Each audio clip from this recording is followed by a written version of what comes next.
আমাদের ভাইয়েরা যারা যারা শ্বশুর বাড়ি যান,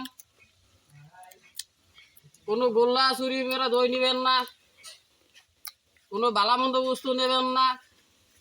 আনেগো বাইতে কোনো কটা মুড়ি বাইজানে যাবেন। ঠিক বলেন কথা ক্লিয়ার আছে না নাই? ক্লিয়ার।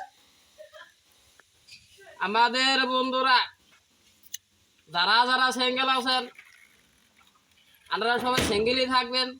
ঠিক জীবনে বিয়া বাড়ি করবেন না, জর্গা ছাড়বে না। ঠিক ঠিক শ্বশুর বাড়ি যাবেন, ঘন ঘন যাবেন, ভালামন্দ খাইতে পারবেন। ঠিক পাতলা করে যাবেন না, পাতলা করে গেলি গেলে পাতলা হাগা হবে। ঠিক ঘন করে গেলে ভালামন্দ খাইতে পারবে। বলেন কথা ক্লিয়ার আছে না নাই? ক্লিয়ার। ও আমাদের ভাইরা গো, আমাদের বন্ধুগণ, শ্বশুর বাড়ি যাবেন, খাইলে হাতে যাবেন, 1 পয়সা নিয়ে যাবেন না। ঠিক খালা আছে, হুমন্দি আছে, 10-5 টাকা নিয়ে আমরা ফুত্তা বানাবো। ঠিক লাস্টে আর শ্বশুর বাড়িতে গেলে সরম ছাড়া না আইতে হবে। ঠিক আর যে কোনো শ্বশুর বাড়ি যাইতে পারবেন না। ঠিক বলেন কথা ক্লিয়ার আছে না নাই? ক্লিয়ার।